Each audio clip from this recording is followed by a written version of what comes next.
go for launch. 5. Quiet, numbskulls. I'm broadcasting. Anything can happen in the next half hour. 4. My friend, we cannot keep this a secret any longer. This whole thing is insane. 3. Quiet, please. I am analyzing. Where's the kaboom? 2. There was supposed to be an earth-shattering kaboom. 1.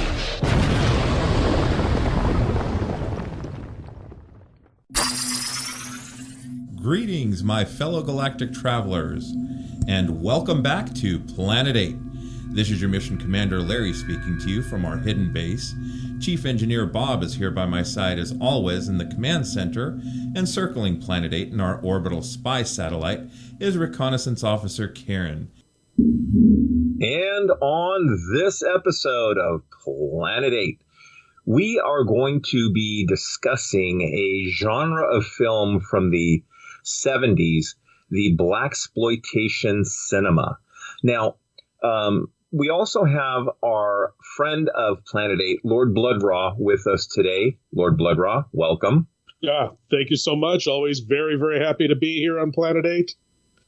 Yeah, thank you. And so, we're going to get into the horror. There's actually subgenres of the subgenre.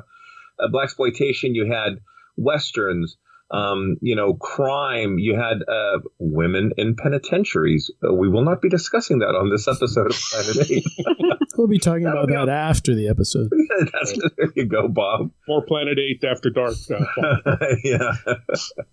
We're going to be talking about the horror genre and some films that are part of the Blaxploitation genre of films. And interestingly enough, this started off with two films, Sweetback's Badass Song and also Shaft. And those films, what'd you say? They're competing. What's that? What'd you say? Yeah. He's talking about Shaft. We can dig it.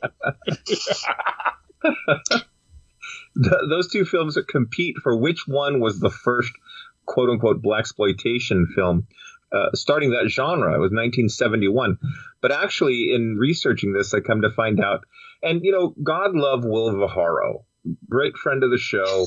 Oh, the Thrillvilles were legendary. I mean, I always think of, Kitten on the Keys. Elvis, Extreme Elvis. Extreme Elvis. Right. But then you had, like, the Phenomenauts. You had the theremin Del player. Mar. Can't remember his name. The theremin player. Yeah, Robert something. But Sylvester or Silvestri was his last name. I can't think of his first name. Yeah. But incredible live shows. Yeah, just really good. And he'd always have like something interesting to show, and it was so fun because you watch these movies at home on TV, but when you get to watch them with a live audience, all drunk on beer. Comes to have beer and pizza, right? Because you had couches at the Parkway.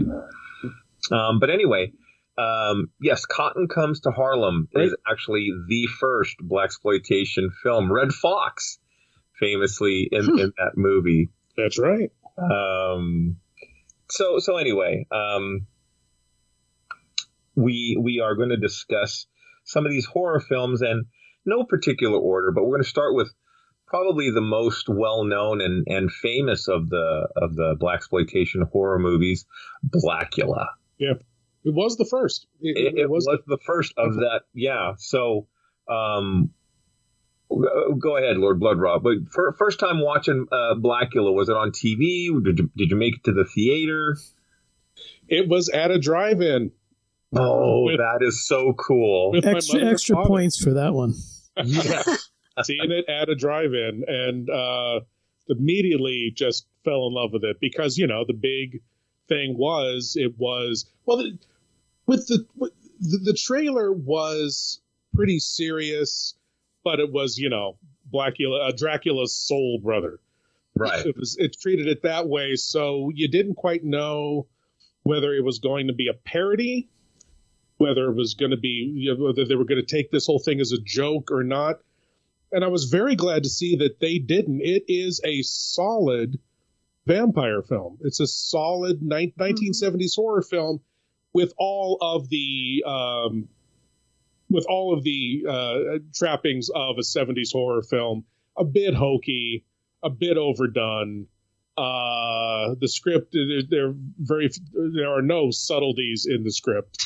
Yeah, but it's a solid vampire film. Now, it could have gone in a very different direction, and it went in the direction that it did thanks to William Marshall, the star, because originally the plan was for Blacula to just be this urban black guy in Chicago that gets bit by a vampire, and hilarity ensues. As a matter of fact, the name of the character was going to be Andrew Johnson. I believe. Andrew Johnson, no relation, was the full name of Andy from Amos and Andy. Yep. So they were referring to this, classic, stereotypical black, very stereotypical sitcom of the 50s. Right. And William Marshall came in and he said, no, we're not going to do that. I'm not going to be part of that. Dracula was a nobleman. Dracula was royal. And if you're going to go along with this title Blacula, then this character should be of noble blood as well. So they put together the story of Mamuwalde. Yeah. Was the prince of the Abani tribe, who comes to Europe to try to convince various noblemen to help him end the slave trade. One of the noblemen he comes to is the Prince of Wallachia in Transylvania, Count Dracula. And during dinner, Dracula, not even makes a pass at his wife. Luva just flat out says, I wouldn't mind owning her. Exactly. Well, that's the thing. He's trying to talk him into helping end the slave trade, and Dracula's like, well, I like the slave trade. I have slaves. It's like, why would I want to? Why would I want to do that? Why would I want to get rid of this? Right. Because to Dracula, all humans are food anyway. So why would I want to take part in that? Slavery. Yeah, exactly. And of course, Mamuwalde takes exception to that. So these very jokey-looking vampires then come in, blue-skinned, walrus tusk fangs come in, abduct both of them. He bites Mamuwalde and throws him into a coffin and says to him, I curse you with my name. You shall be Blacula. A vampire who will never know the sweet taste of human blood, which will be your only desire. And he chains him in this coffin. He thinks for eternity. And Luva is... Yeah, go ahead. Sorry, Luva. I was just going to say, Luva, his wife, is then sealed in the chamber with him, which is even more cruel. He says to her, and you will stay here in this chamber, listen for his screams, they will comfort you. Very cruel, this Dracula. So he seals them in a couple of hundred years later, 300 years later, in 1971. The movie, and now it becomes very uncomfortable. Yeah, the movie is obviously a primarily black cast. So you've got a black cop, black society shown in a generally positive light, black doctors. So that's good. Homosexuals didn't come off so well in this film, even though the two they're interior decorators, antiques collectors, right? Yeah, they're stereotypical, but frankly, they come off as good businessmen. Right. They know their business, but they're friends of the lead characters, because when Blacula comes back to life and gets them, they're friends of the other lead characters that come to his funeral. So he's got a social life. He's got friends. He's accepted in that thing. The cops use the common derogatory phrase for these two gay guys, unfortunately. But the story is essentially a black vampire coming to life, a black nobleman vampire coming to life in modern day. Is one of the few modern vampire movies made at the time. It really brought that kind of classic vampire look to. I got to go backtrack for a minute to the 1970s when he's at Dracula's castle in 1780, right? 1780s. Yeah, 1780. He's straight up wearing a tuxedo. Yeah. That is a modern tuxedo. It's like where his wife Luva is in African dress. He's in a tuxedo. A modern tuxedo. Made absolutely no sense to me. Nope. Made no sense. Well, I tell you, as a kid, it made perfect sense to me. But later on in life, I was just like, oh, okay, that, at the time, I didn't notice. Yeah. You know what I noticed? This, and I've watched this movie countless times. It's one of my all-time favorite movies. Mm. Who played Dracula? Charles Macaulay. Right. Who is also Landru in classic Star Trek. That's right. He was less recognizable. Blew my mind. Yeah, that was a surprise. But of course, William Marshall, was William Dr. Marshall. Richard Daystrom. That's right. The M5 computer. I am great. You're great. Right. Yeah. Elisha Cook played Sam. Mm-hmm. Classic Star Trek. Yeah, classic one of that guy actor. That guy actor, exactly. Yeah, A House on Haunted Hill, just so many other things. And I will say, and not really to defend, but the way that the two guys were the homosexual guys, the antique dealers, it was very stereotypical. And, just to say, well, it was the 70s. I mean, we'll get into some of the other films, but the N-word was thrown around left and right, and it didn't matter what ethnicity. That was shocking. I have no problem using the derogatory term honk, however. And it was Sugar Hill where she's like, look, honk. Oh, Sugar Hill. Yeah, I'm like, what is the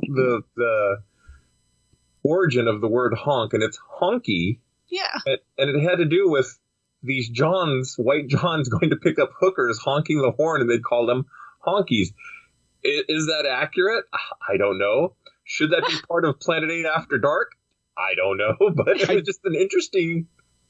Now, my understanding of where that came from was the word bohunk, which I believe is a Scandinavian language that meant either just a guy or a worker, or something like that. It comes from the same root as Hawes, which means friend, I believe. I'm not sure. That's hilarious. I've always heard the word bohunk. Okay, well, short to honk. I mean, it doesn't have any real power, though. Not the way the N-word does. No, of course not. No, not at all. Not at all. So it doesn't offend. Right. In the way that the N-word, or even to be honest, when the cops are using the word fag, very liberally, even that was disturbing to me. Yeah. Even though growing up, you heard that word. If you grew up in the 70s, I mean, you heard that word thrown around a lot. Well, I mean, that's the thing. I mean, movies, you have to take them for the period they were made in. Right. They are of their time. And unfortunately, whatever. Those terms were thrown around fairly liberally in regular life. Mm-hmm. Yeah. So it's just, that was just reflective of the times. It really is a sign of the times. Yeah. Oh, yeah. I mean, you wouldn't see it necessarily now, but, and it was at a time when that word was also being reclaimed by the black community. Mm-hmm. Right. It was being used among friends and among family as a way to take the sting out of the word at that time. Well, you had comedians at the time, Red Fox, Richard Pryor. Oh yeah. Doing exactly that. Right.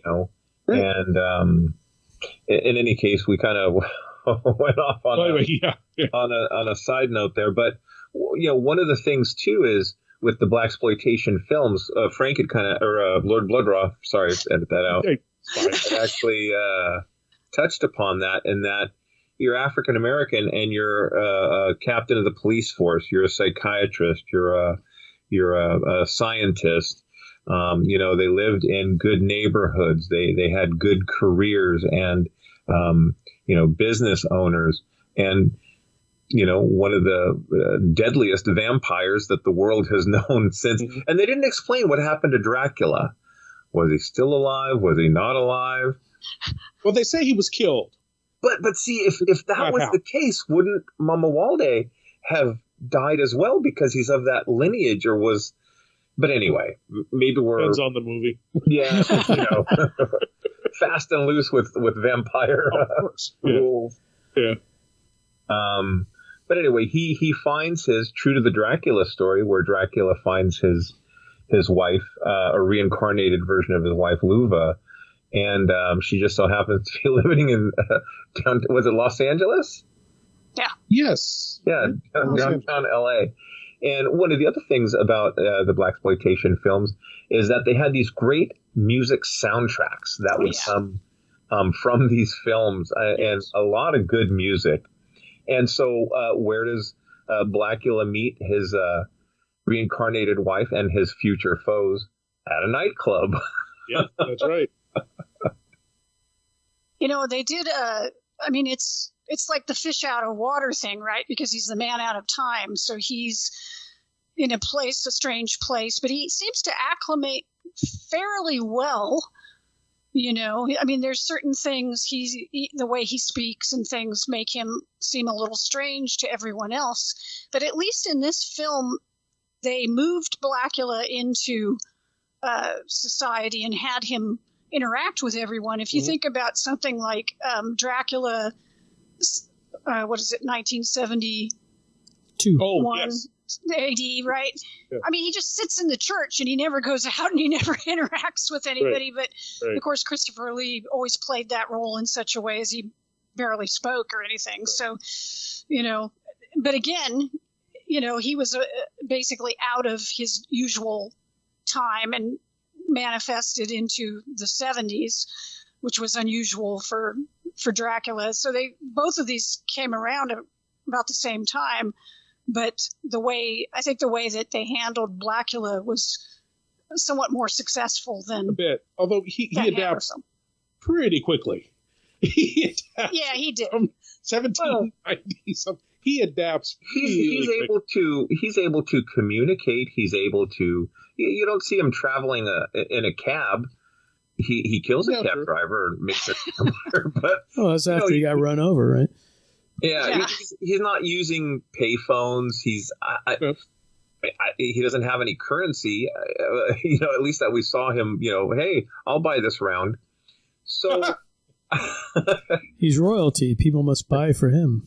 Yeah, and it was ironic. Well, obviously for the film, that the party he gets invited to, they happen to be talking about African artifacts, and he's able to say, "Oh no, it's not that tribe, it's my tribe," and this is a ceremonial dagger and headdress and whatever else, and of course stalks one of the party goers and makes her into a vampire as well. But that's Scream Blacula Scream. That's the next one. Oh, that's I'm what sorry. I was thinking. I was like, that's right. Wait a second. I'm so sorry. No problem. We're still at that's right, the nightclub, and the one cocktail waitress wants to take a picture. Right. With the, what are they called? Polaroids, right? Uh-huh. Uh-huh. And so, kids, for those of you who weren't alive in the 70s, there were these cameras you'd put a cartridge in, take a picture, and a photograph would come. But she wasn't using Polaroids, was she? Because she had to go to the black room. She had to go develop it. So never mind. I'm thinking of another film. Well, first of all, kids, this was a device that just took pictures. You couldn't make calls on it. You couldn't check the internet. There was no internet. It just took pictures. That's all it did. But then you had to take this film and develop it and make prints, and then you had pictures. You couldn't even see if the picture was good or not for probably a couple of days unless you had your own darkroom. But you only had like 35 or 36 chances to get a good photo. That's right. It wasn't a Polaroid because she had to go to right next door to the bar. How convenient is that? To Very go convenient. Develop the film. Yeah. And so he finds out, where she lives. And, when she sees the picture, she's like, where is he? Right. And there's this great shot of the girl holding Blacula, and there's no one there. Right. Right. We should say, by the way, that throughout the movie, he's never the only time you hear the name Blacula is when Dracula curses him. Mm-hmm. Yeah. He's Mamuwalde throughout the entire film. Would you want to go around with the name Blacula? I mean, Scream Blacula Scream, huh? Right. Would you want to go around with the name Blacula? Yeah, right. I'd rather be, Mamuwalde. Well, how much of a giveaway was what he was wearing? I mean, he is dressed as a vampire. He's, the suit, the cape, he's dressed as a vampire.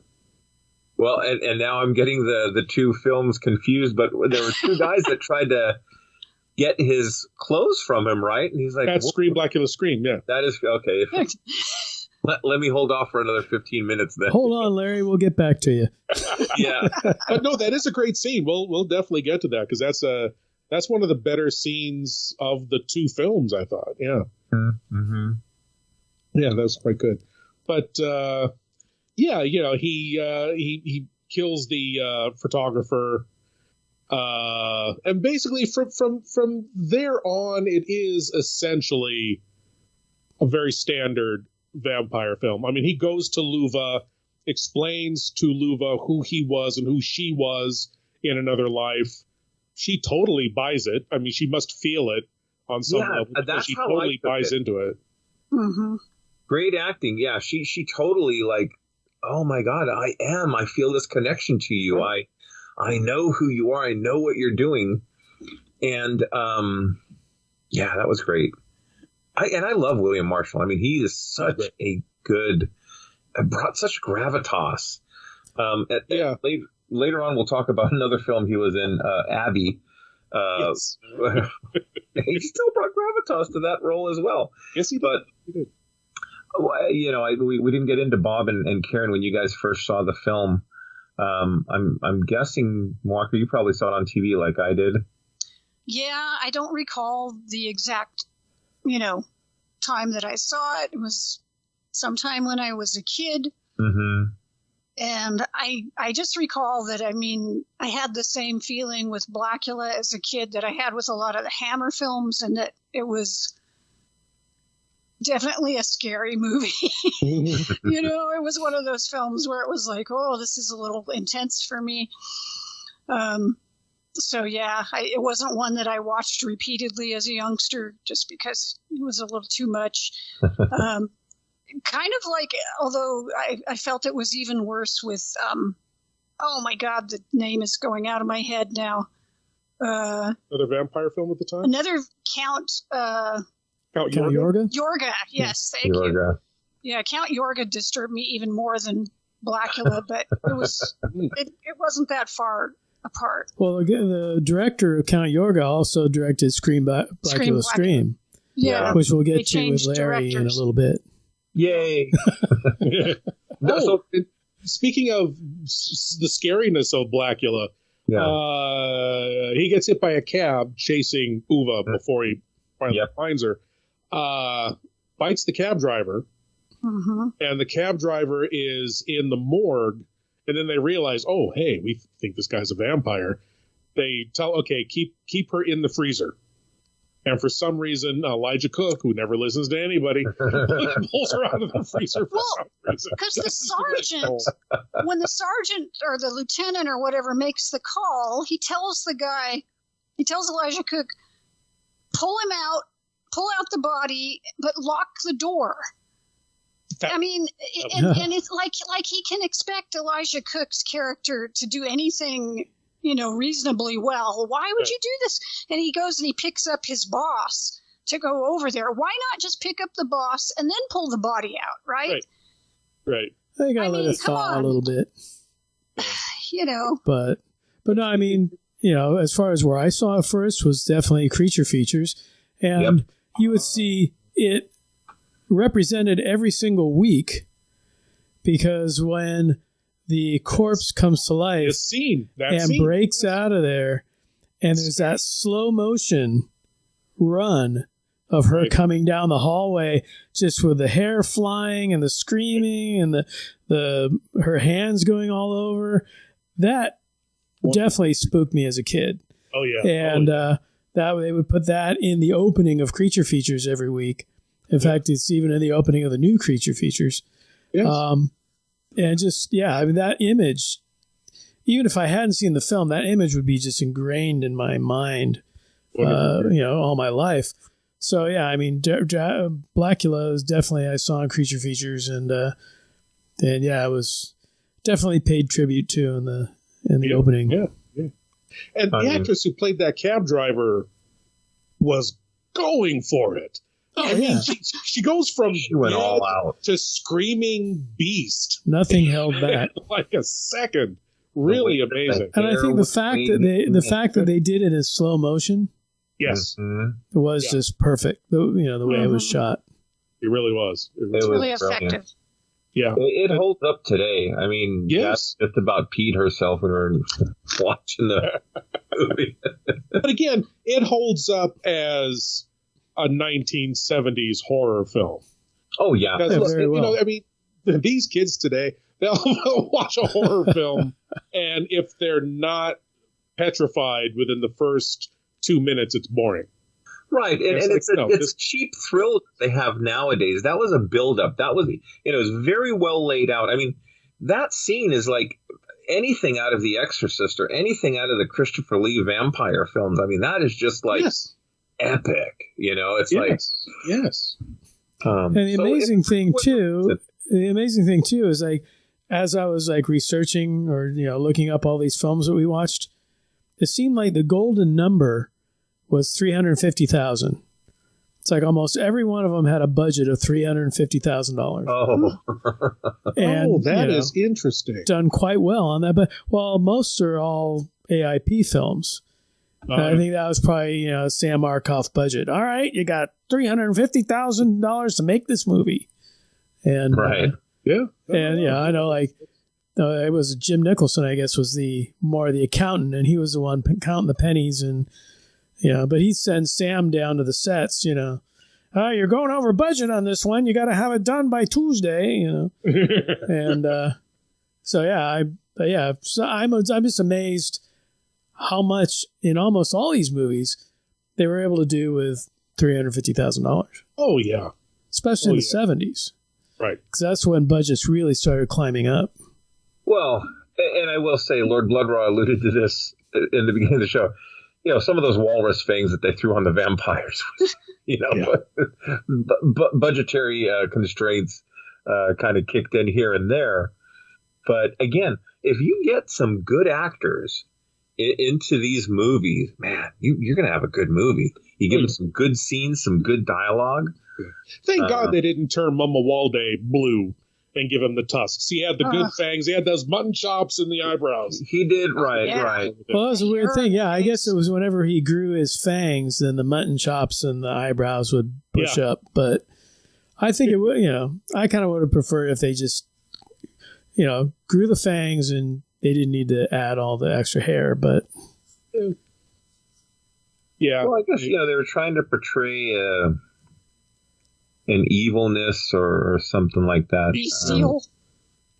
I mean, it makes him look scarier than William Marshall's regular face, but a distinction between the two. But one of the things that struck me in this film and Scream Blacula Scream, and maybe more so in Scream Blacula Scream, is that Mamuwalde realizes there's a difference between Mamuwalde and Blacula.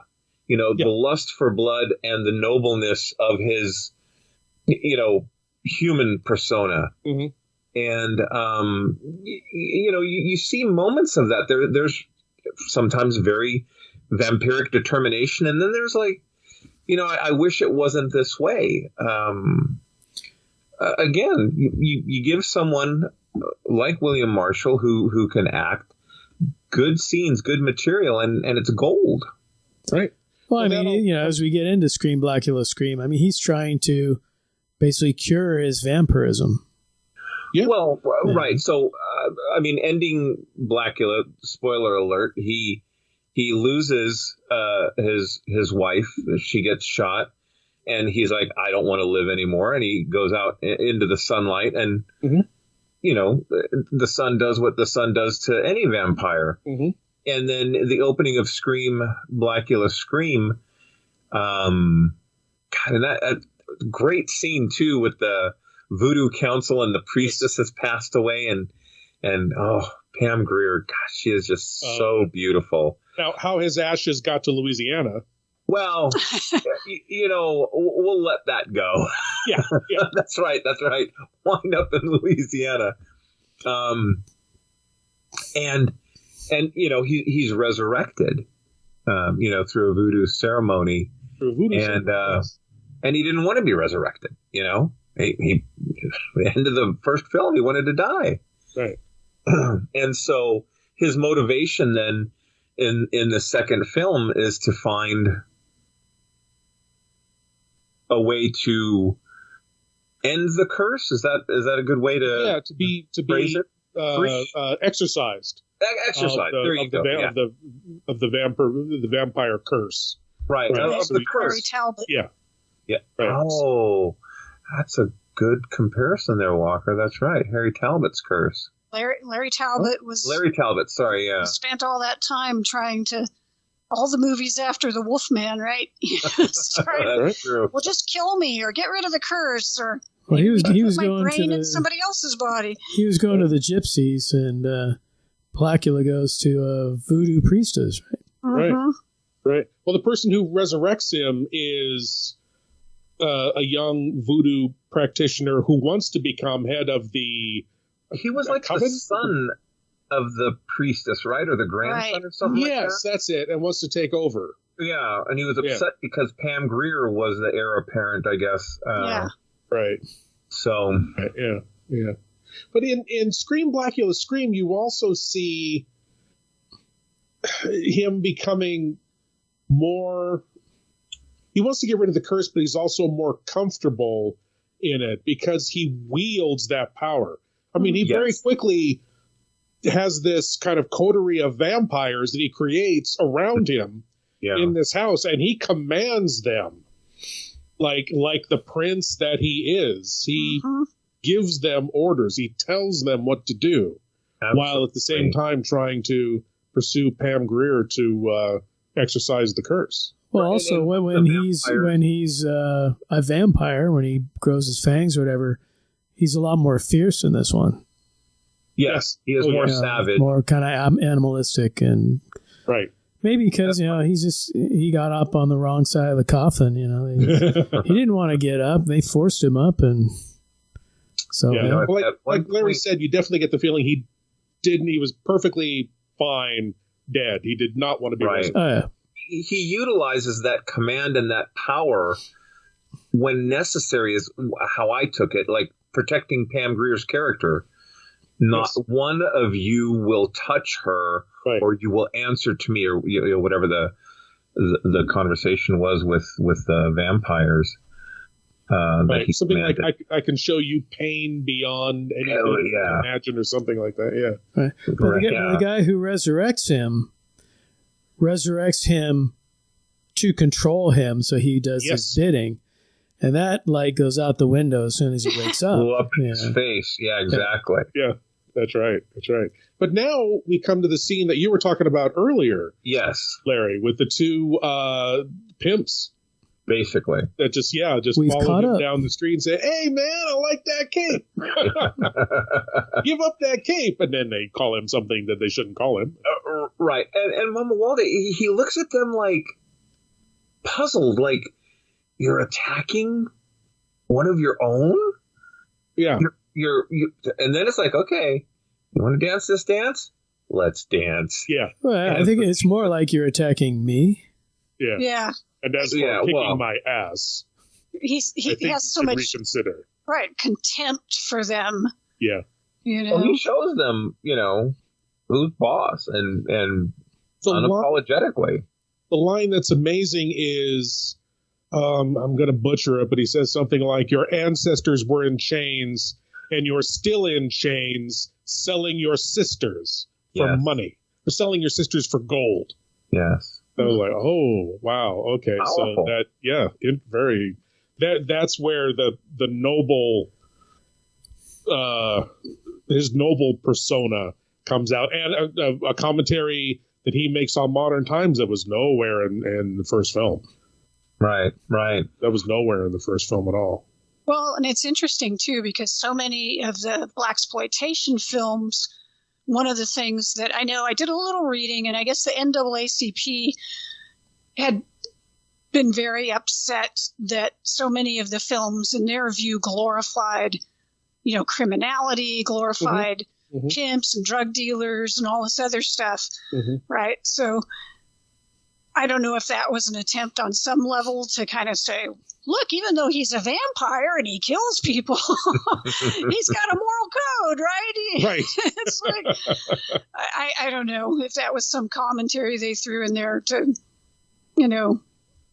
sort of try to negate some of the criticism or what. But yeah, well, Scream Blacula Scream was 1973. And in 1972, the floodgates opened. I mean, you had Superfly. Well, you had Blacula, but you had Superfly, you had Slaughter, Hammer. You had all of these films that were very violent. Some of them about crime. Superfly was a drug dealer who was trying to make the big score so he can get out. Ron O'Neal. Right, yeah, Ron O'Neal. But you also had it creeping into major films like the Bond film Live and Let Die. That's right. That's right. Yeah. Things like that. And what was it, Huggy Bear on Starsky and Hutch and whatever? I mean, they were all these little, hey, this is popular, so let's stick this in here and stick that in there. Luke Cage, Hero for Hire, Marvel Comics. And the comics. Yeah. Well, and not to glorify anything, but drugs and pimps and gambling and, some of the films, it was the Italians, the mafia that they went against. It wasn't always African American against African American. Right. And look, the women in prison films, that it's a real subset of this genre, but it is, right. I mean, anyway. People like salacious things.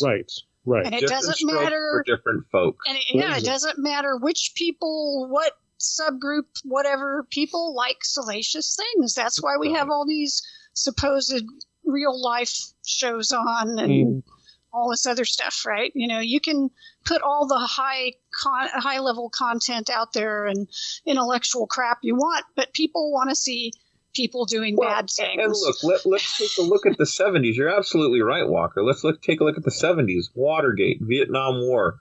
Folks were living in the projects. What was the minimum wage if you were this ethnicity versus that ethnicity? Right.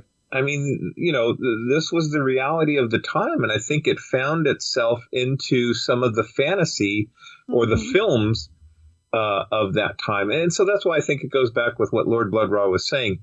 For Blacula to make a commentary of sorts like that, you're not going to see in a lot of films, let alone a horror film. And a lot of these films were more or less grindhouse films.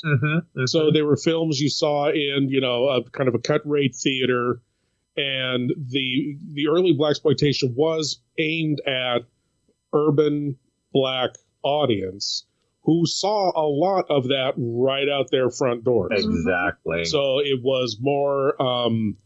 I don't. Though I could see what the NAACP was talking about in that it could reinforce negative stereotypes among a white audience. In a black audience back then, I don't think it did, because they looked at it as, I see a lot of that every day. Yeah. Of a certain economic level of urban lower economic class to lower middle class, saw that every day in the 70s. Well, and again, I'm not saying anything negative like Dolomite. I love the Dolomite. Yes. Oh my God! You know, Rudy Ray Moore is just put your weight on it. Yes, yes.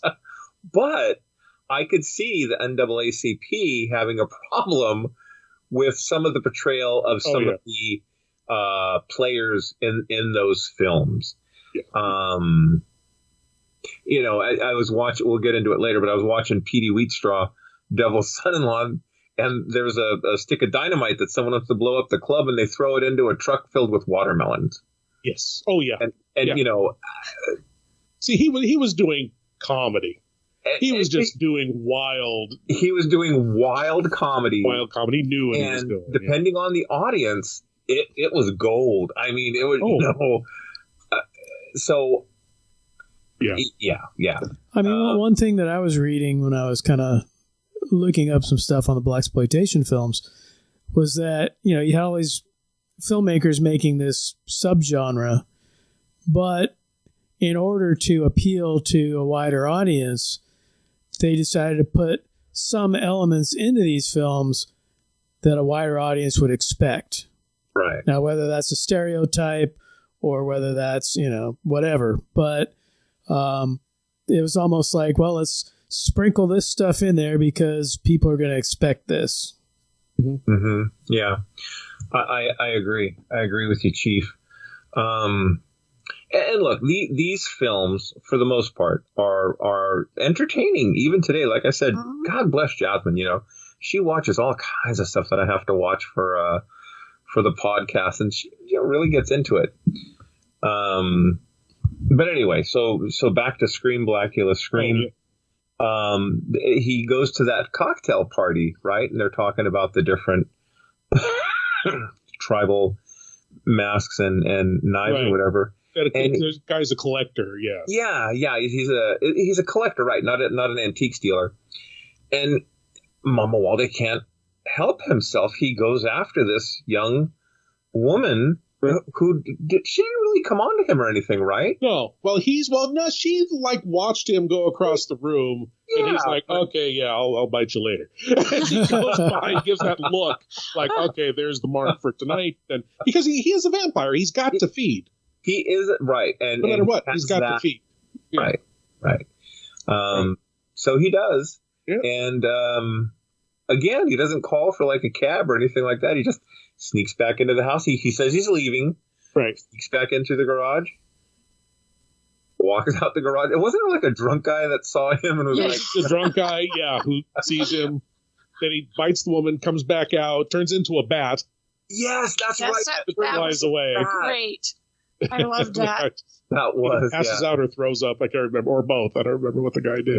Yeah. And I love that they had him turned into a bat, and it was very reminiscent of the old Universal films where they had the little animated bat. And of course, the bat is not in these scenes where he's flying over the city and stuff. And but you know, and people I'm sure today would just be like, what is that? That looks so crappy. But I loved it. It was perfect. Yeah. You know, at some point in time, we've talked about this loosely before, but we should do a what we do in the shadows episode. Yeah. Oh. Bat. Bat. I love that show. God, I love that show. Yeah, it's great. So anyway, Scream Black Scream. He confronts Pam Grier. I can't remember her character's name. And basically tells her what he is. Mm-hmm. And this is always a little bit foggy to me. He wants her to exorcise the vampire curse from him. But he says before that, if I went back to my people, they would understand the way I am. But then he wants her to exorcise the curse. And I didn't quite understand that. If he was able to get back to the Ebony tribe, they would understand he was a vampire? Or I didn't, that was a little bit strangely written in that. his ultimate goal was not to be a vampire anymore. Right. But he mentions going back to his people who would understand. I mean, unless they were trying to allude. I don't know. I mean, I know voodoo played a big part of this. Yes. Maybe they're trying to say that the tribe had not an alchemist. What would you call it? Not a witch doctor, but voodoo priest. A voodoo priest of sorts, a shaman that would recognize the curse and maybe be able to excise the curse. I don't know. And then he realized she could do it because she was powerful. I don't remember. Yeah, that's kind of like a fuzzy point in the film. She was powerful, but she wasn't that experienced. So, right, she's kind of feeling her way along, trying to figure this thing out. That's a good point. Yeah, she agrees and she tries to do it, but she's interrupted. Right, yeah. And then Mamuwalde, being furious, attacks the people who interrupt because the police come to the house where it's happening. Like a shitload of police, too. Yeah. A lot of police, yeah. So he's trying to lead her out of the house. The police attack him. He dispatches all of them, and she starts to cower away from him. Right. Terrified. She's appalled. No, terrified, right. You can't be afraid of me. I need you. I need you to help me. And she will not. And her boyfriend, I believe, comes up to him, and this is the only time he says it. He looks at her and realizes what he is. Just realizes how terrifying he is. And her boyfriend goes up behind him and says, Mamuwalde. And he turns around and looks at him and says, my name is Blacula. And it sounds hokey when I say it. It was wonderful when he said it. You have to do it in that deep baritone. Right. And he tries to kill the boyfriend, but she has the doll, the voodoo doll of him, and she stakes the doll. And the doll essentially dispatches him screaming. Scream Blacula Scream. Scream Blacula Scream. Exactly. You know, I would pay good money for a replica of that doll to put on the shelf. Oh, tell me about it. That was so well made, and it looked like not exactly like him, but man, what a piece of like lost. If I find one, when I go to Monster Palooza, I'll specifically look for one, and I'll trade you for the Zuni doll. No. You know, Chief, Karen was with me when we were at Monster Palooza. I think it was one of our first ones, if not our second one. Yes, indeed. And I walked back to that table like 4 or 5 times because the guy wanted. I was like, just buy that thing. Yeah, she's like, just do it. I'm like, I can't justify spending that much money. But, you know, I come to find out from talking to the guy, there were 2 versions of that doll, and it's based off of the actual doll that the Curtis film, you know, the created. Trilogy of Terror Zuni doll. Yeah, the Zuni fetish doll. Right. And there was a general public release or whatever, general store release. And then there was a Comic-Con, San Diego Comic-Con version with glowing teeth and glowing eyes. Oh, wow. And that's the one the guy had. Oh, wow. And I was like, oh, my God. He says, but the head broke off of the neck. So I'm letting it go for like, what was it, like $100 or something like that, Walker? And I'm like, oh, $100. Oh my God. I'm gonna just do it.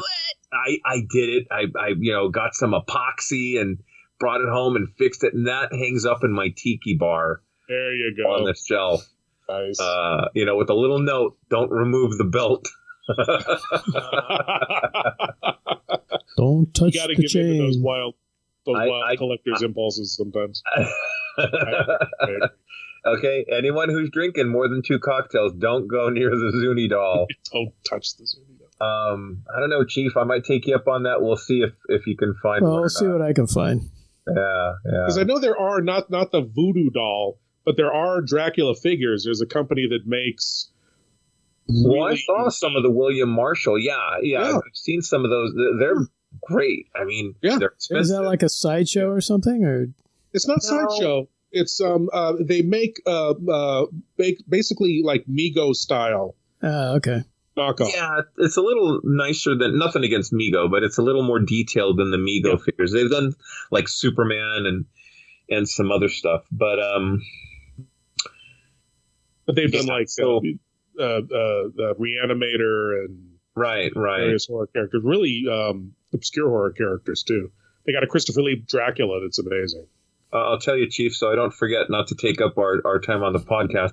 But if you see any metallic statue from Night Gallery, I'm looking for something similar to what they would have on the show. Metallic statue? The statue that was of a dragon, and there was another one of like an eagle, and it was made of old car parts, like mufflers and stuff. There was a metal guy that would solder these things together for the show.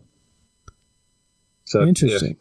At some point, I'm sure we'll all be watching Night Gallery for a future episode, and you'll see some of those statues in the gallery. But in any case, we're going to move on from vampires. Oh no, we're going to stay with vampires. We're staying with vampires. We're getting into Ganja and Hess. Oddly enough. One last thing. Oh yes. Don't forget, besides William Marshall being Blacula and Richard Daystrom, he was also the king of cartoons. Cartoons. That's right. That's right.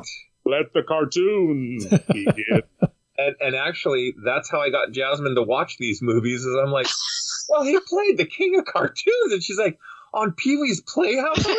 Yes. Every generation knows him from. That was sneaky, Larry. It was, but it's king of cartoons. I watched these movies for 3 hours. I didn't see one cartoon in either of them. And of course, Pam Grier, she was in Coffee and just a plethora of other films. Great actress, wonderful still person.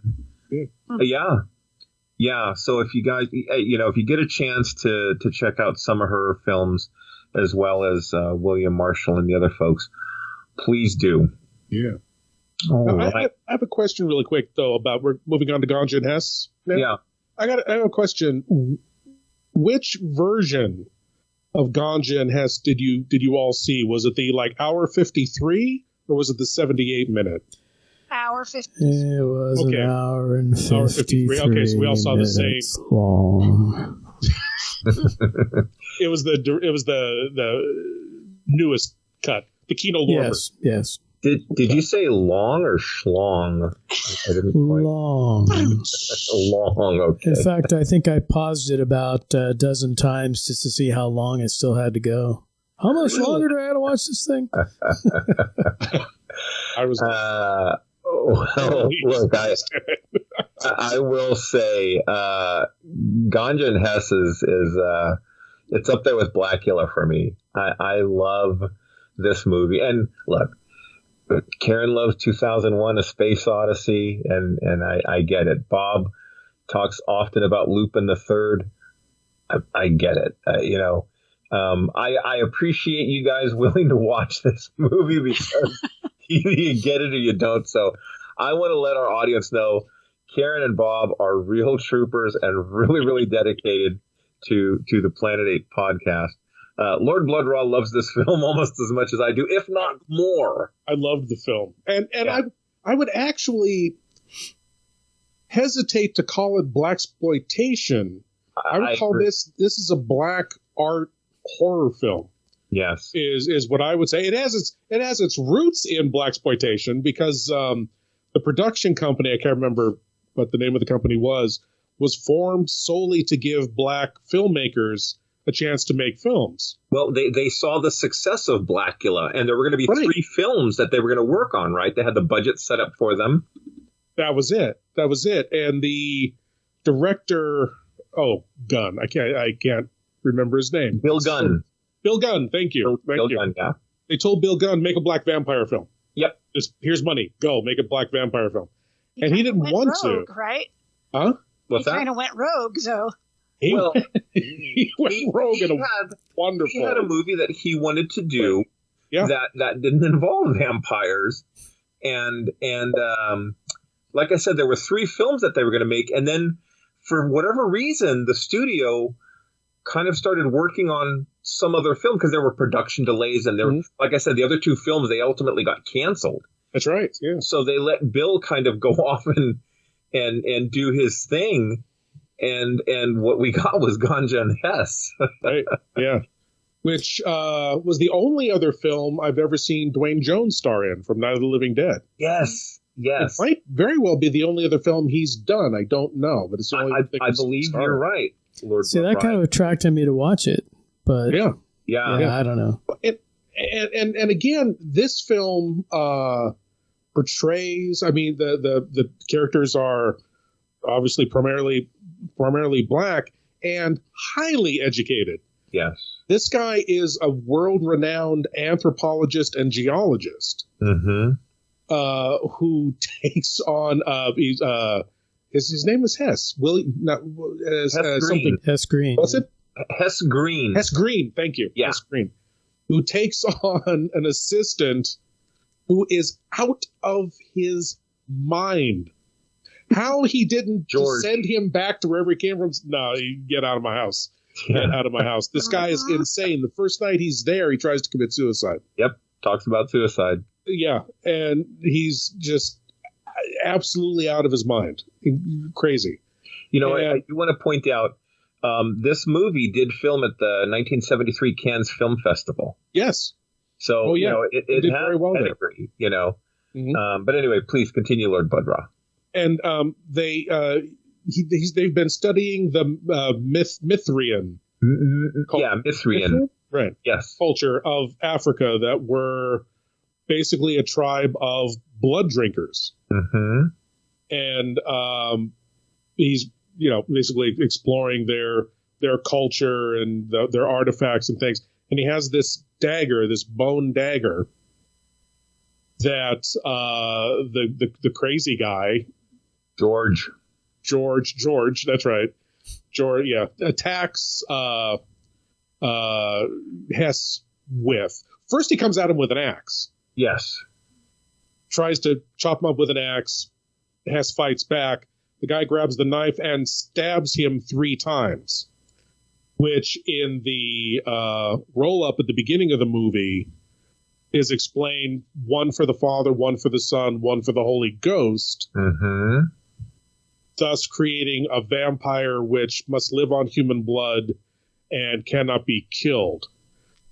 The guy who stabs Hess does not know that, but he stabs him 3 times with it, then goes into the bathroom, was probably the most disturbing scene of the thing, takes a bath,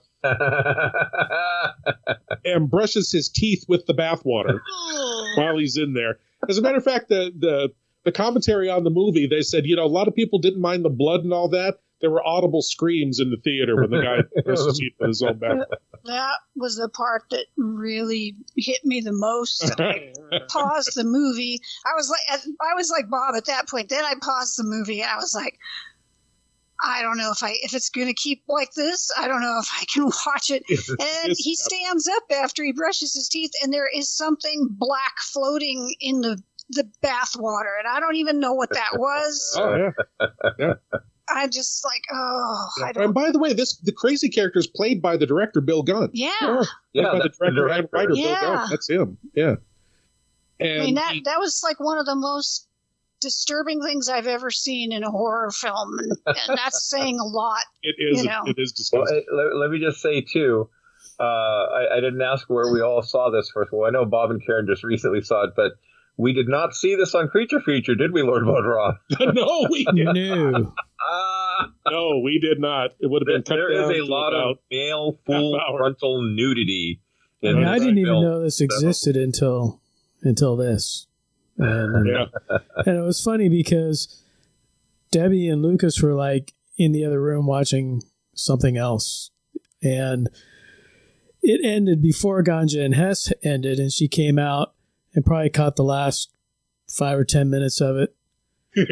And that last scene we'll get into later, when the thing ended, I just threw my hands up, shook my head, and said, Larry made us watch it. Blame it on Larry.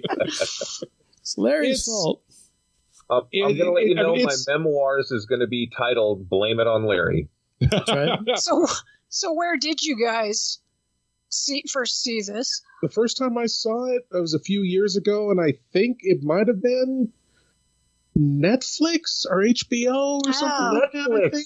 That's where I saw it too on Netflix. Okay. Someone recommended it to me, and it was probably Will. Well, I was guessing Thrillville, but okay. No, I didn't see it in Thrillville. But maybe I read about it. And anyway, it was on Netflix, and that's when I saw it, and I was just like, no. It was because I never saw the 78-minute version. I was talking to Lord Blood-Rah. I've never seen that. That's the one I saw first. Yeah, I've never seen the cut one. I rented the DVD from Netflix. It was streaming. Okay. Yeah, I rented a DVD a couple of years ago from it, and I was just like amazed. Yeah. It's and again, it is a horror film, but it is unabashedly an art film. It doesn't spell out. It reminded me of what was that one David Bowie did? Man Who Fell to Earth. No, and they had that ring and Labyrinth? No, not Labyrinth. He'd get old and The Hunger. The Hunger reminded me of The Hunger. Yeah, a little. I could see that. I could see that comparison. Some of the filming, not the story and not the actors, but just the concept of a curse.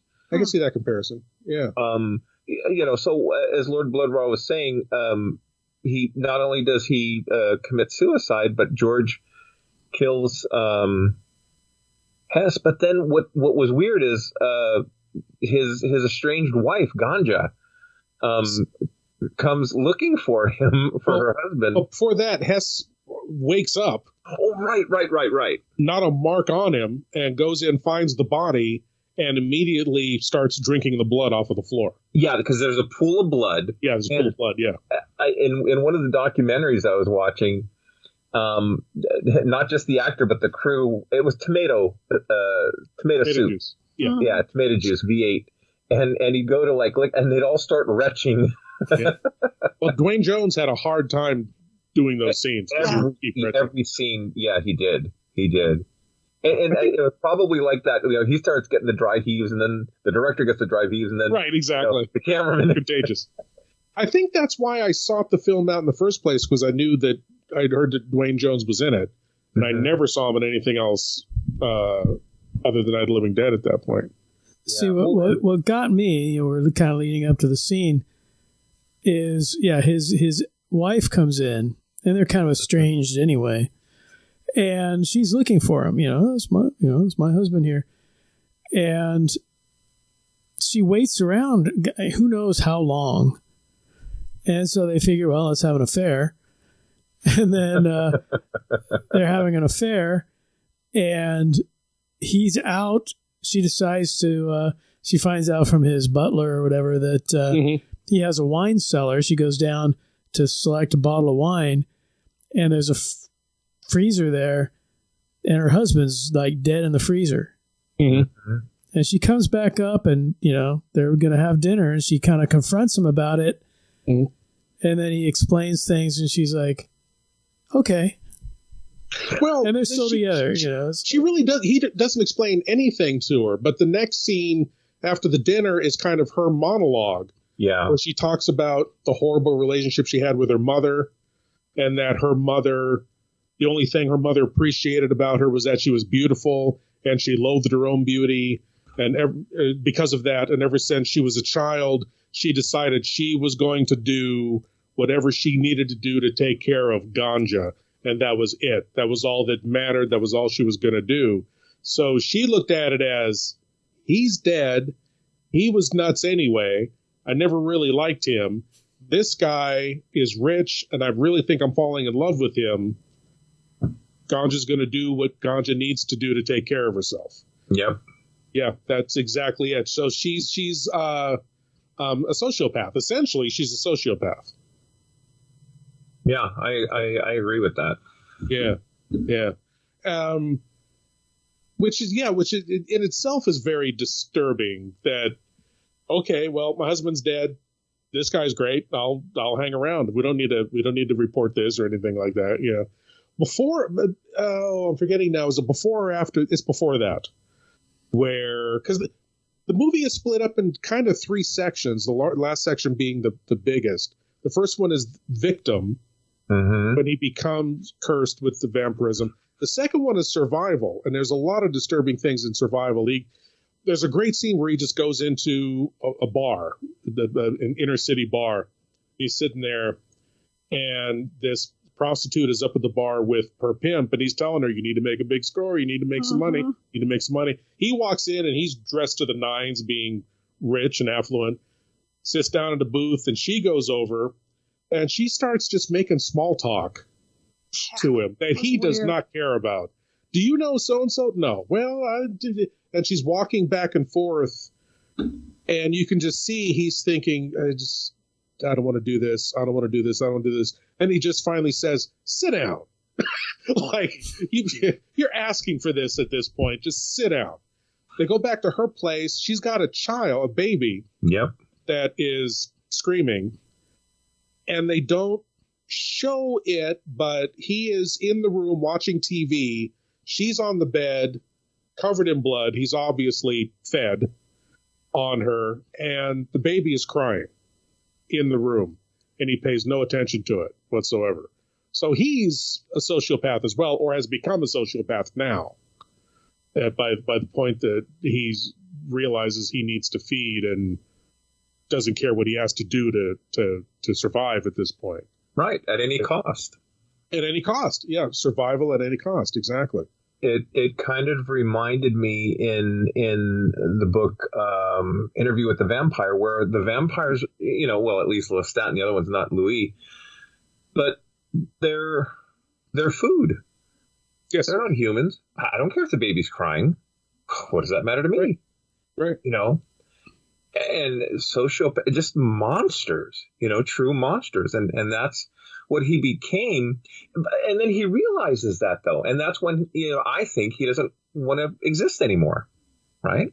Well, later, after he falls in love with Ganja and makes her a vampire, stabs her 3 times. Right. With the thing. But she doesn't believe that this, so he stabs her again, and she survives it. Just to show you can't die now. You're not going to die. So together, they both feed. What do you think made him come to the point? Because there's religious overtones as well. Oh, yeah. To the point where he just didn't want to live any longer, not as a vampire or otherwise. I think that I think it's very different if you're doing that on your own, to share that experience, to see a reflection of yourself in somebody else like that, and to see that kind of barbarity reflected back at you, especially someone that you love, because he loves Ganja. Yes, he does. I think that makes him realize we cannot go on this way. And she's not happy being, at the time, she's not happy being a vampire. She complains about being cold. I'm cold. I'm very cold. Aren't you cold? Yes. Well, what do you do about it? I've grown used to it. Yeah. Now, I found the way that they more or less get out of it, and I guess, are we going to go all the way with this film and spoil it? Spoiler alert. Yeah, spoiler alert. Yeah, we spoil everything. At this point, if you haven't watched the ending, stop the podcast. Watch you definitely. Film. It's on YouTube for free. Yeah, by the way, Larry and I highly recommend this movie. Oh, really. Karen and I, on the other hand. Yeah. But, however, we're all in accord. Don't bother with Picard season 2. Yes, there is that. We're in full agreement on that. But he is reading in a book, I guess, about the Mithrian culture, that whatever deity you believe in, if there is an implement of darkness that destroyed that deity, the shadow of that implement falling across the heart of a Mithrian blood drinker will destroy them if you truly believe in that deity. Right. And it sounds encoded. So Ganja says, the shadow of the cross then falling across our hearts would destroy us. So he goes to a church and basically is quote unquote saved. Right. He gives his life over. The chauffeur's church. That's right. The chauffeur, chauffeur's part-time. He's a priest or a reverend, I guess. A reverend, yeah. Yeah, and he goes to the church and gives his life to Christ. Mm-hmm. And comes back. They set up, and I really like this, the cross with a little light bulb behind it. So it purposefully casts a shadow. Yeah. And he stands up, and he goes into the shadow and falls over, and he dies. Right. The next shot is Ganja standing outside with an ambulance there, picking up his body, taking him away. She chickened out. She's not going to do it. I'm sorry. Before this, the couple invited this young guy over. Yes. And they fed on him and wrapped him up in plastic and took him out into this field where they dumped bodies. Mm-hmm. But it turns out he was still alive. And Ganja says, he's still alive. He's still alive. Hess says, leave him. Just leave him. He's going to die in there anyway. Just leave him. So he drags her back to the house. And it's after that they kind of decide, this isn't working. We've got to end this. So anyway, the ambulance comes, takes his body away. She goes up to the house and she's looking at the swimming pool. And the young guy who they had fed on, that they had left for dead, comes out of the pool fully naked. This is a full frontal. And oh, God. I have to say, as a straight male, wondrously endowed. I was surprised he didn't trip on that thing. Good Lord. Anyway, comes up and runs towards the house in slow motion. And as he's coming towards the house, jumps over the dead body of the butler, whom she had killed. And she just sees this and just kind of looks off into the distance and smiles. So she has now become perfectly happy living this vampiric life while Hess basically couldn't take it anymore. And she's going to take this young man and maybe make him a vampire too. We don't know. I loved this movie just because it was such a unique, different, specifically African take on the vampire legend. So original, so artfully done. I thought the writing was great. I thought the directing was great. I was enthralled with all of it. I really loved this film. And again, this is the Kino Lorber cut. There's a shorter cut out there that, and it's come out under a lot of different titles too. Yes, Blood Couple, and they tried. Right. They tried to make it more vampire, more horror, and more exploitation. Yeah. Whereas this film was just, I recommend it highly. I really enjoyed this film. I do too. It's not your traditional horror movie. I know, let alone, and like Lord Blood-Rah said, even I don't know if you'd even consider it Blaxploitation, but I know that Bill Gunn saved a 35 millimeter print of his original cut, and that's what Kino Lorber did the best to restore, off of that cut that had gone out to different art houses and movie houses and festivals. The whole thing. He didn't want to make a vampire. Bill Gunn didn't want to make a vampire film. He wanted to make a film about addiction, and so he used vampirism as a form of addiction, and that's his original cut of the film was exactly that. But the really interesting thing about this film, and this leads into, assuming the next film we're going to talk to, which is Abby. Abby, yes. Okay.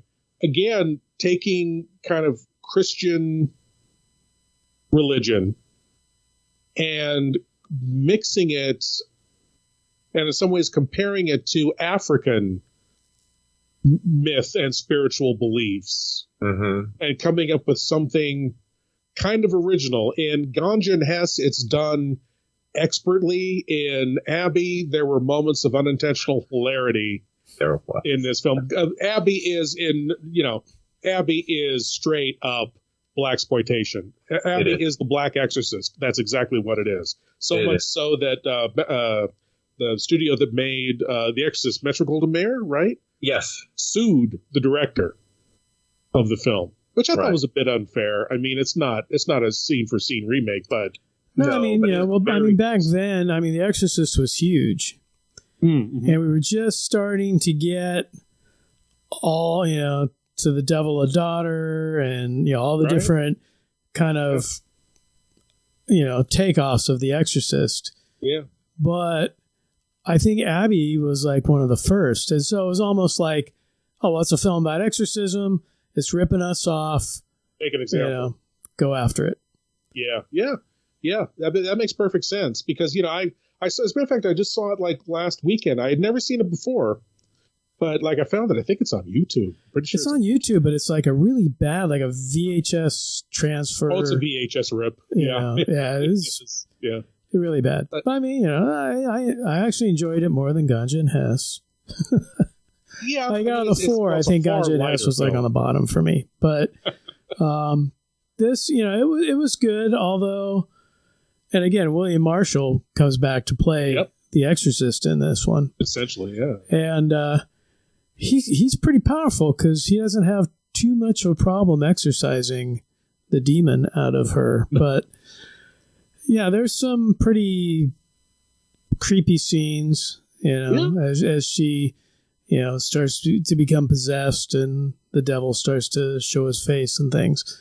But I just thought overall, it was good, although after having seen The Exorcist back then, seeing this, it's much tamer. Oh, yeah.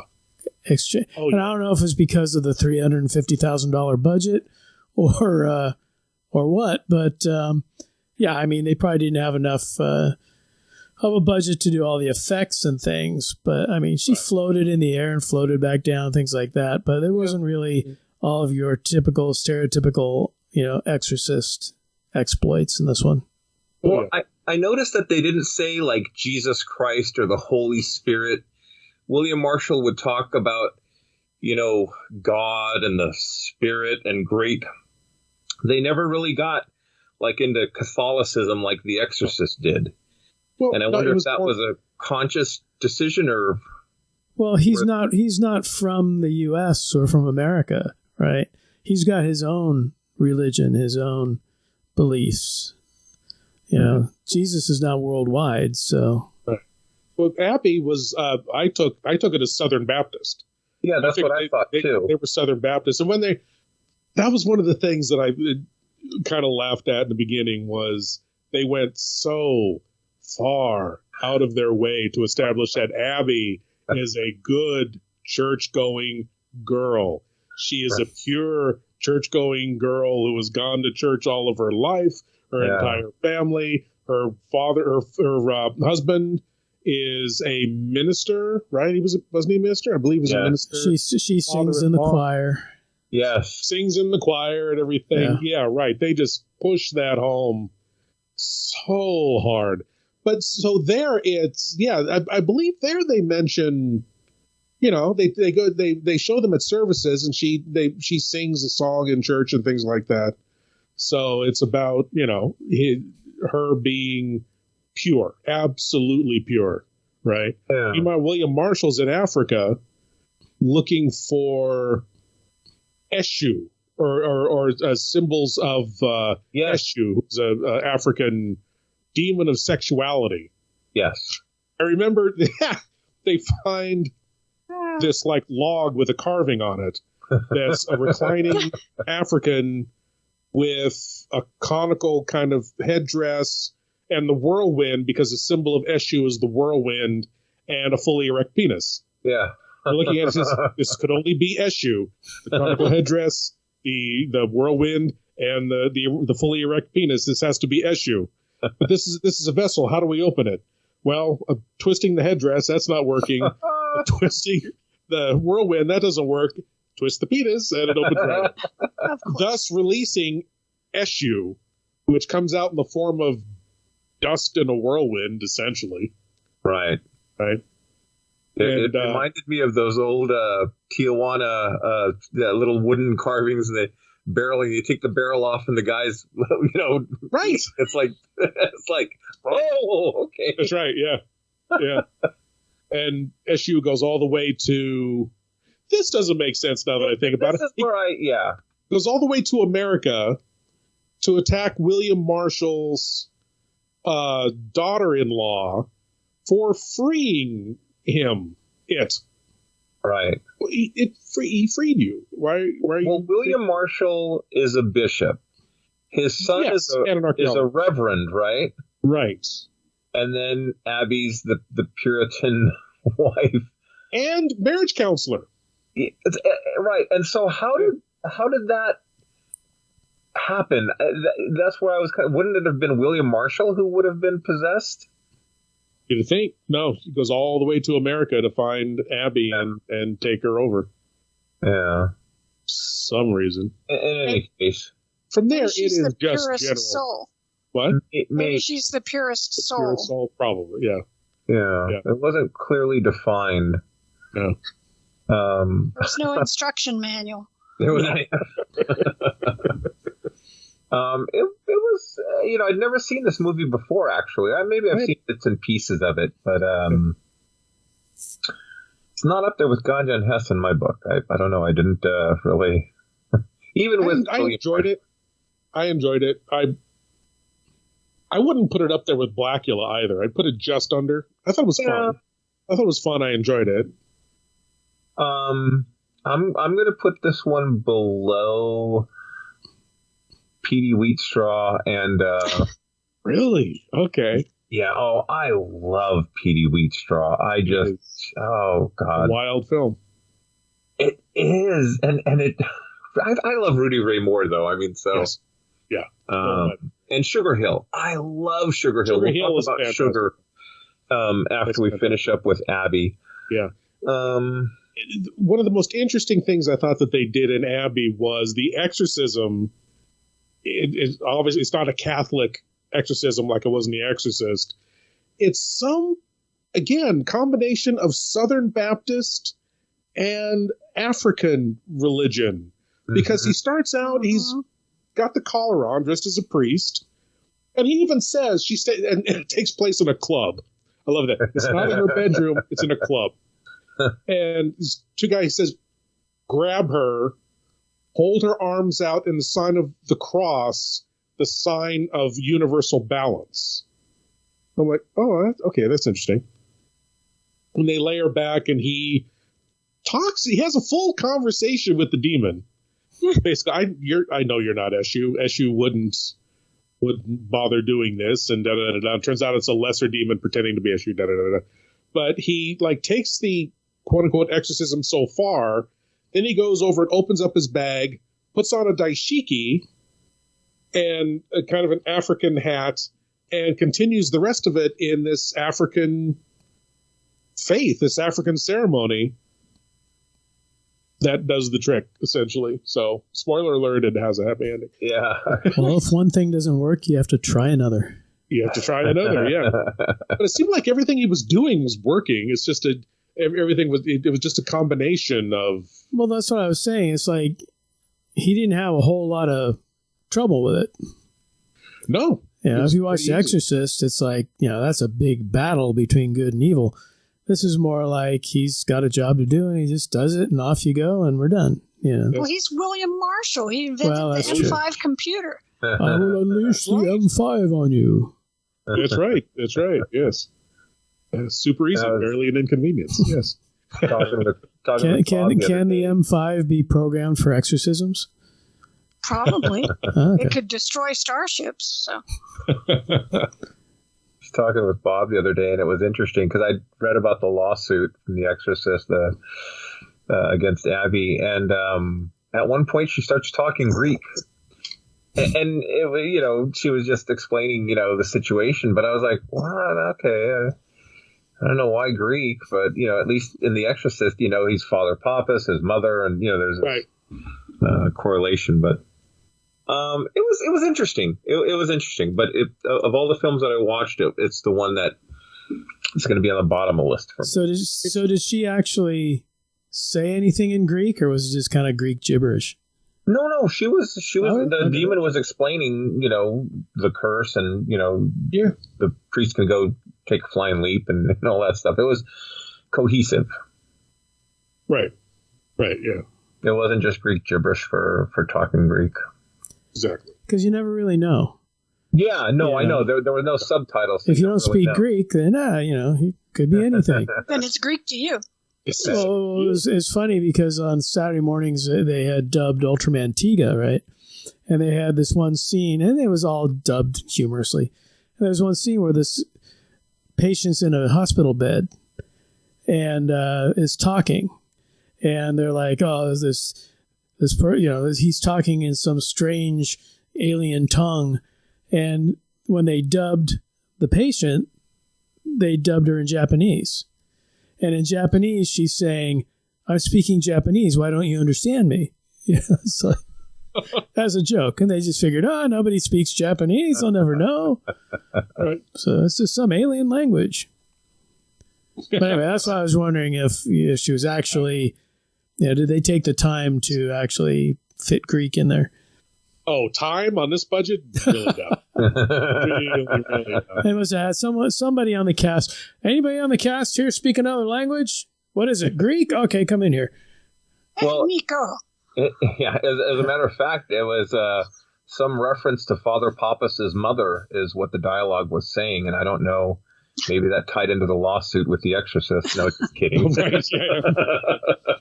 Well, and at one point, he says to the demon, says to William Marshall, "I know about which they never explore. I know about your hypocrisy and your past, and they never touch on it." Oh, he knew he was Blacula, Mamuwalde in another life. That's true. We know you're Blacula. Right. Fun film overall. I'm glad I saw it. Me only too. For the historical reference of seeing the Black Exorcist, Yeah, fun movie. I've heard about it, but it was interesting, different, and I saw a really bad copy too. It was faded in parts, and it was probably more of a grindhouse version on YouTube. Oh, maybe that added to the charm. It was a VHS rip. Yeah.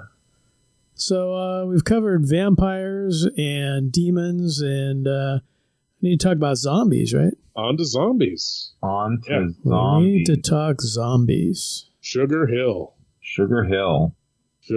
yeah. One of my favorites. I can watch that movie over and over again. It's a supernatural revenge plot. Well, see, you were talking about the walrus teeth in Blacula, and this one we've got like gold ping pong balls over the eyes. Oh, the ball bearing eyes. Yeah. See, which actually worked really well in some scenes. Oh, amazing! Yes. But other scenes just sound like, he's got ping pong balls on his eyes. Yeah, it kind of reminded me of Star Trek. Not Gary Marshall. Oh, in Where No Man's Gone. Where No Man's Gone. No. Gary Mitchell. Gary Mitchell. Thank you. Gary Mitchell. They weren't that well made, though, and they weren't fitted, so they did kind of like pop out a little bit. I thought they were a great effect. It was a different kind of zombie look that I've never seen since or before. It was a really interesting look. And the zombies were all slaves that had been buried in unmarked graves. Yeah, they definitely went back to the kind of 30s and 40s versions of the zombies where they were more brought back to be slaves or to, perform tasks and not so much the, George Romero ghoul type zombies. That's right. This was a throwback. Yeah. It was the voodoo zombies. Yeah. The voodoo zombies. But I think what really impressed me about Sugar Hill, and we'll talk about the whole thing in a minute, but it was almost like Blaxploitation Noir. Yeah.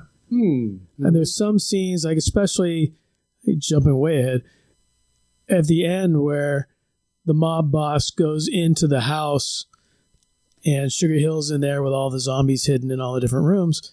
Mm-hmm. And as he's walking around, there's like one shot looking up at him, and there's a fan above his head with the shadow of the fan like stretching across the ceiling.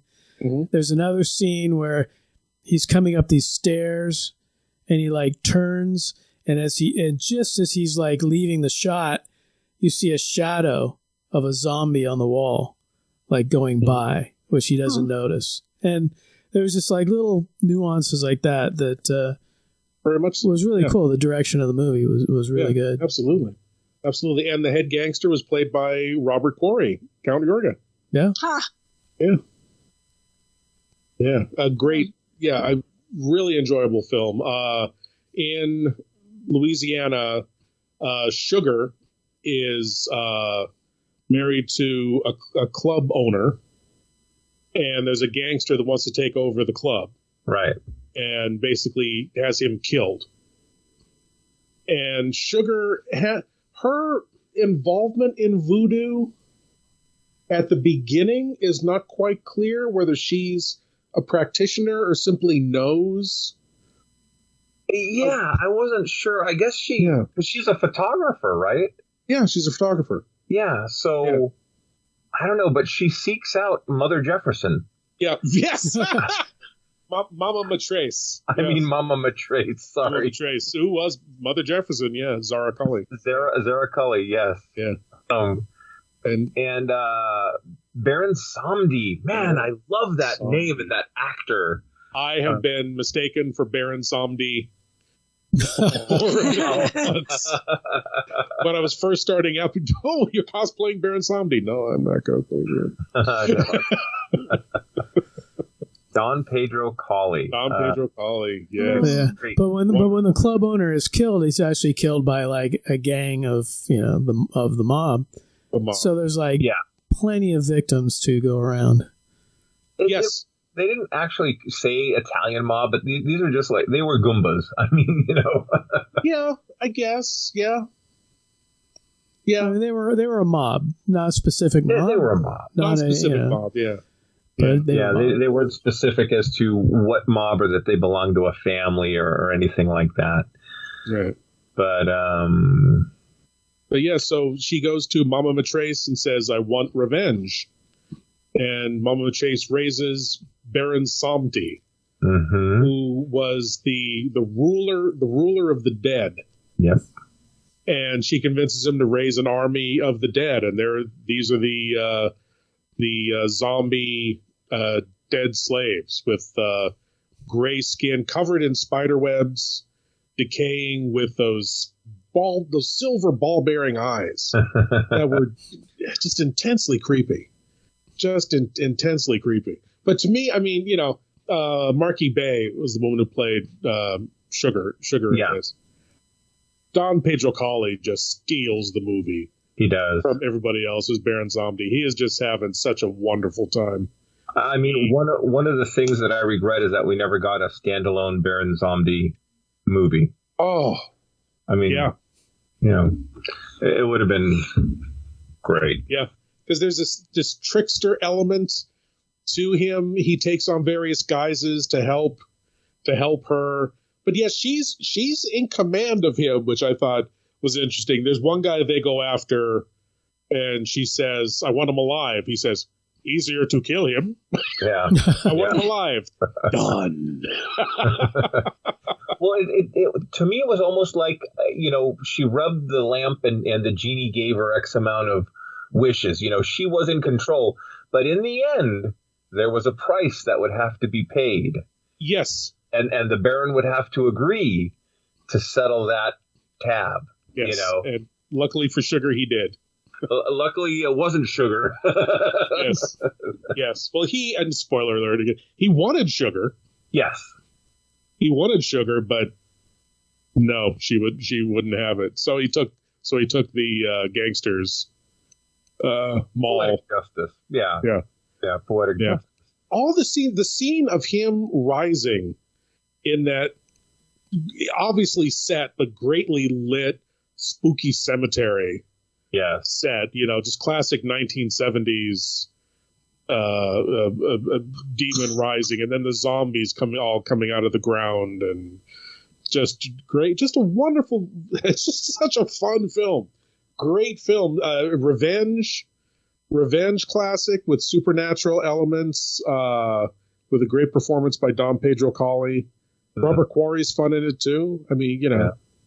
One of the scenes I liked too is at the end, she has all of his henchmen, gangster friends, smiling at him. They're dead and zombies, and they don't have the ball-bearing eyes. No. They still have the regular eyes. And they're like, right, and they're all displaying how they were. Well, killed. you have to earn the eyes. You don't get them right away. I guess so. Yeah, but that was just a really good movie, and I love the zombies in this movie. I love this whole movie, and the gangsters not only deserved it just because of what they did, they were outrageously stupid. They were too, because at one point Baron Samedi plays a cab driver who drives up and says, "Oh, Mister whatever's." Morgan waiting to see you out in the field. Okay, get in. And he drives out into a field nowhere. Nowhere. Follow me, son. He's just taking him out in the field. Where are we going? We're almost there. And he takes him out to this pig farm where he's immediately eaten by pigs. Yeah, I never knew pigs were so vicious, And by the way, the voice I was just doing was Baron Samedi doing the stereotypical voice, because he did not speak that way in this movie. Yeah, no, he does the voice to convince people that he's just basically not a voodoo god. He's not all powerful the way he actually is. Yeah, such a good actor. Oh yeah, and Baron Samedi, an actual figure in voodoo. Oh, really? An actual deity. He was in voodoo, yeah. Live and Let Die, too. Yes. Yep. Jeffrey Holder. Yeah. Exactly, yeah. He's mentioned in quite a few voodoo films and actually worshipped in voodoo practice. Interesting. Yeah. It's such a fun film. It is. And a great callback to the voodoo zombies of the past. They never eat anybody in this one. They're just there to perform their function. Exactly. They're given a task and they do it well. Right. White zombie. I walked with a zombie. Right. Yeah. Zombie of Moratau. Right. Yes. And Sugar Hill. And Sugar Hill. Sugar Hill is right in that line. Yeah. What was that one? The Serpent and the Rainbow. Interesting movie. Yeah, that was an interesting movie. I haven't seen it in years. Me neither. Mm-hmm. In any case, let us move on. You guys, I don't think, watched this film this go around. You may have seen it in the past. I had to watch. It's Blaxploitation, but it's not really a horror film, even though the devil is in the title. It's Petey Wheatstraw, the Devil's Son-in-Law. I never heard of it until you mentioned it. Rudy Ray Moore.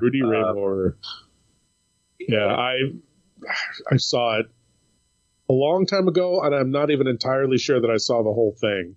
I may have just seen In fact, I could have dreamt it. See, I could have dreamt the whole thing.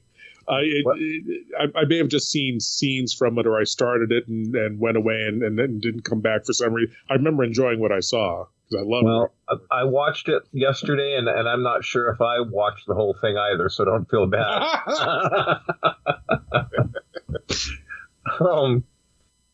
Like I said, Rudy Ray Moore. This was done in 1977, and depending on who you read, they had various interviews. He'd done the Dolomite films, and the third Dolomite movie they actually called Disco Godfather because they, whatever reason, didn't want to typecast him as Dolomite. I don't know. So Petey Wheatstraw was also one of those movies where it's like, let's take Rudy and let's put him in, similar situation. And what was interesting is, they would say like produced by, and it was R.R. Moore. It wasn't Rudy Ray Moore. So he was trying to I don't know, change things. Class it up a little. Yeah, class it up a little. So, this is the story of Petey Wheatstraw. He's a nightclub. No, actually, he owns a nightclub later on, but he's a comedian. There's rival comedians. They start a war. They go to shake down one of his friends. And I forgot this scene, and it was so reminiscent of today. This young African-American boy is shot down in his front yard because of, a stray bullet. Yeah. And I'm like, well, that was very impactful. And he was just talking to his older brother about wanting to play basketball. And, and then that future is done. It's gone. Right. So they have a funeral scene and they're at the church, and the rival gang, well, they're not even gang. They're like not fellow, but they're comedians as well. Nightclub act. And they gun everybody down at the funeral, including Petey Wheatstraw. And Petey hears his name called Petey. Well, it's the devil. And he's down in hell. And long story short, he makes a deal with the devil. I'll put you back on Earth. You can get revenge on the people that did you wrong. But at the end, when you get what you wanted, you're going to have to marry my daughter. Yep. Hence the son-in-law part of the movie.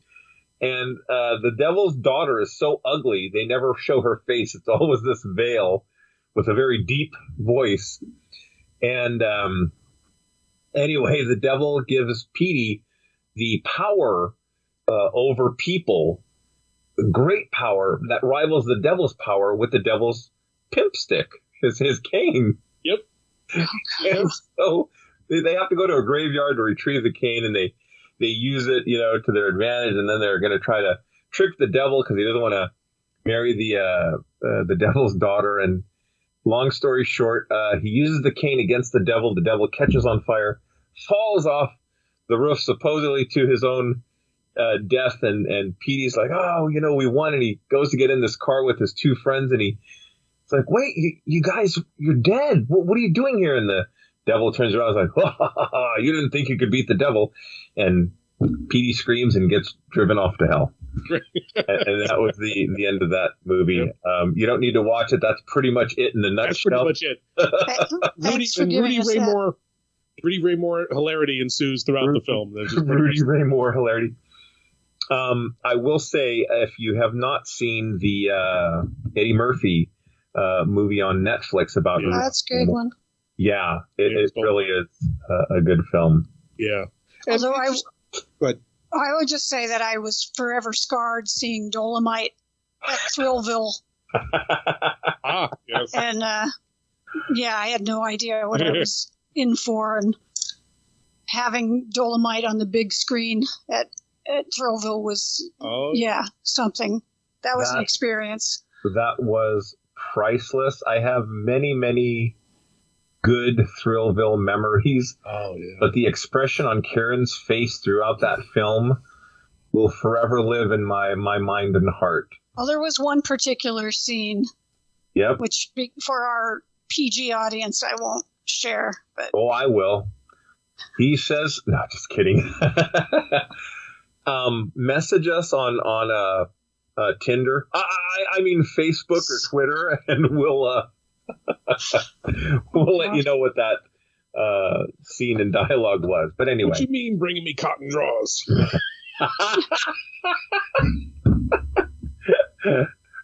Wonderful.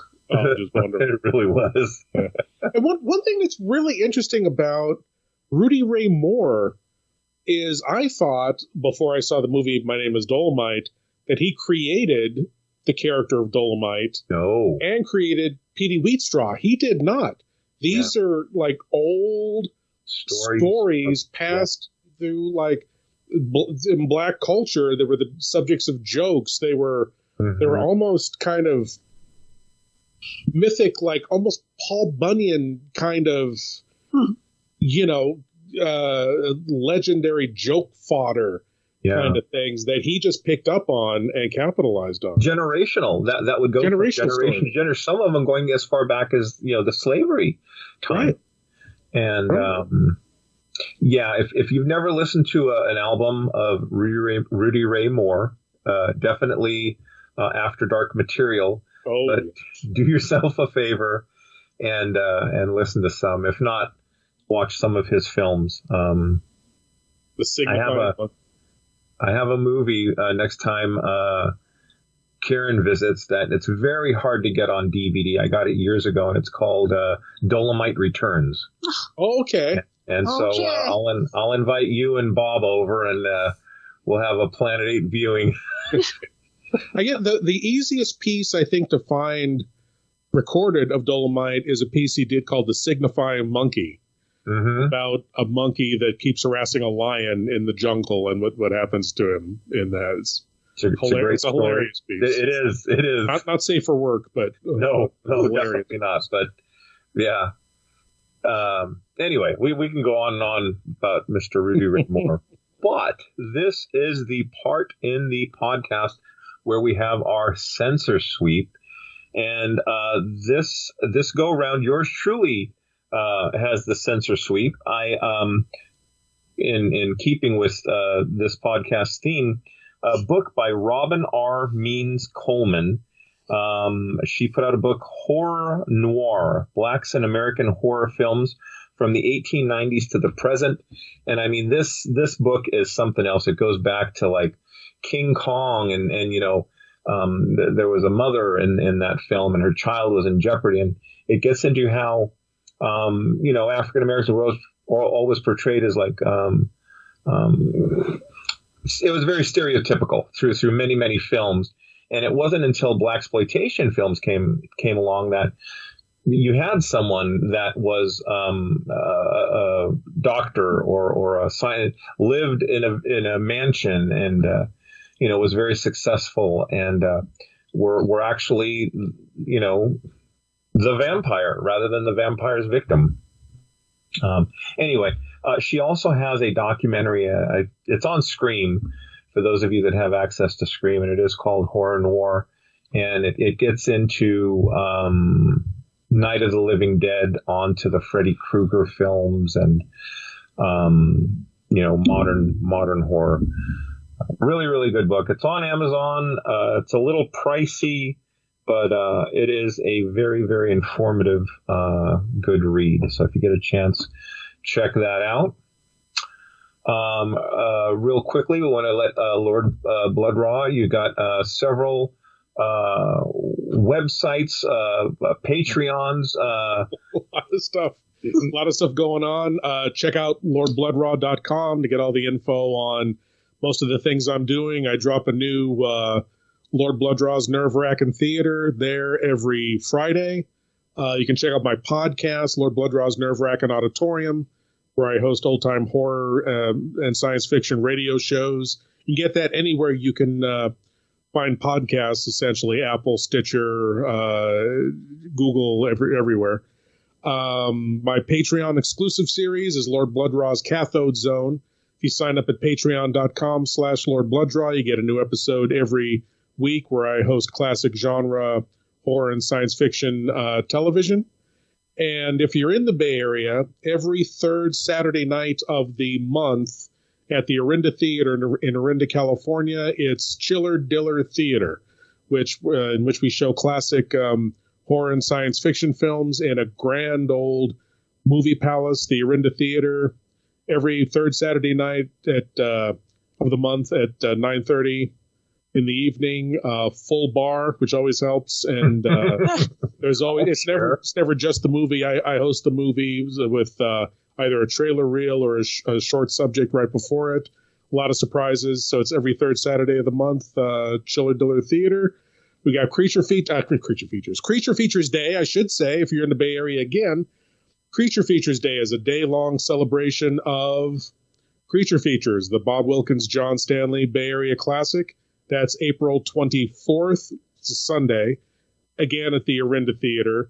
We're going to be having the East Bay premiere of Up Late with Bob Wilkins, the newest Tom Wersch documentary on Bob Wilkins. We're also going to be showing Watch Horror Films, Keep America Strong, the definitive Creature Features documentary, and the first movie ever shown on Creature Features in the Bay Area, The Horror of Party Beach, which is going to be fun. I'm hosting along with Cinema Insomnia's Mr. Lobo. John Stanley's going to be there. Miss Misery of Miss Misery's Movie Massacre, and Tom Wersch himself is going to be there as well as the Creature Features crew from the latest iteration of Creature Features. That's April 24th at the Orinda Theater. You can get all this information at LordBlood-Rah.com and check it out. Cool. Well, thank you very much, Lord Blood-Rah, for joining us. Always a pleasure. Thank you so much. Karen and Bob, it's always a pleasure. Indeed. Come to the end of our show, so peace out, stay safe. Thanks for listening. On that note, this will conclude this transmission from Planet 8. We would like to thank all of our intergalactic audience for listening. Be sure to head on over to our website at www.planet8podcast.com, where you can get more information on this episode's topic. For more conversation, find us on Twitter at Planet8Cast. Or on Facebook at facebook.com/Planet8Podcast. We want to thank you guys for tuning in each and every episode.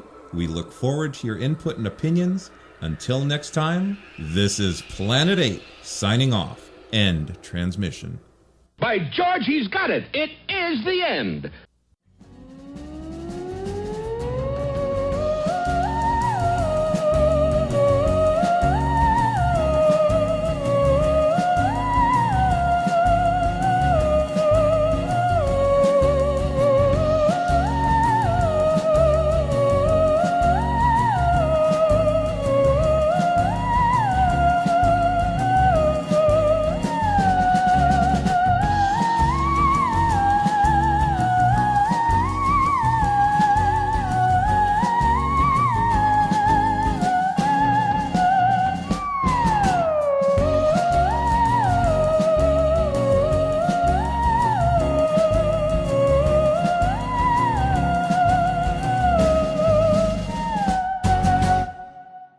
Animal hunger will grow in you, a hunger for human blood. Here you will starve for an eternity, torn by an unquenchable lust. I curse you with my name. You shall be Blacula.